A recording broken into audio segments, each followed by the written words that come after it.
FPL Fizmo.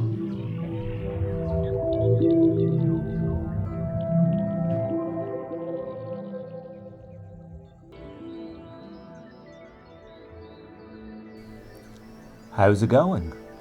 Welcome to FPL Fizmo, the Fantasy Premier League team where we can only buy players with less than 15% ownership.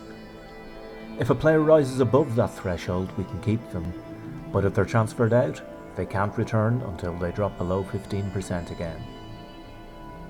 We've had a bit of a break from the FPL for the international matches.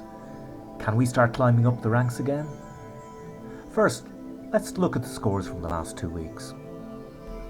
Game week 7 was a disaster. The team only scored 37 points for a game week rank of 6.4 million. This is by far the worst rank I've ever had.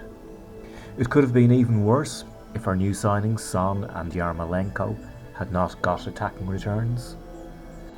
Joint star players were Yarmolenko and Matip with 9 points apiece. Our previous gains have been wiped out and overall rank drops to 2.27 million. Yet again, we've left a lot of points on the bench. Now, moving on to game week 8. Only 40 points, but the average score this week was 36, so we actually see a small rise in the overall rank to just over 2 million. The star player was Mane with 12 points.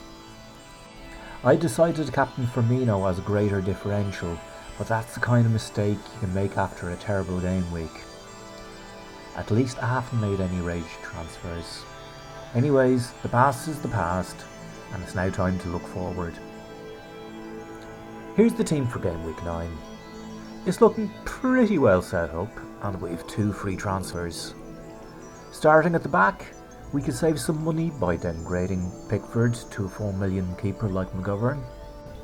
Alisson is coming back soon for Liverpool, but that would also involve getting rid of one of my 3 Liverpool players.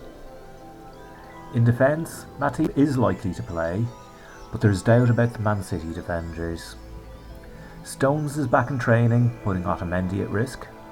Zinchenko is still their best left back, but his place is threatened not only by Mendy and young Angelino, but the new right back Cancelo has also played there.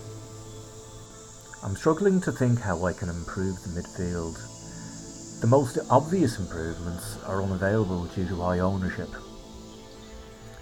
Up front, having bought both Pukki and Abraham early, they've risen to become the game's highest owned forwards.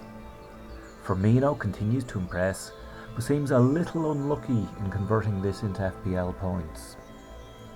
I'm very tempted by Jimenez and Wilson, who are both now in less than 15% of teams, but who would have to go to make room for them?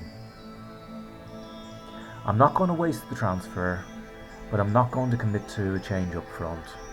So barring late team news on Saturday, I'll downgrade Pickford, leaving me with 2 free transfers next week and some money in the bank. Good luck with your team in game week 9. All the best! FPL Fizmo.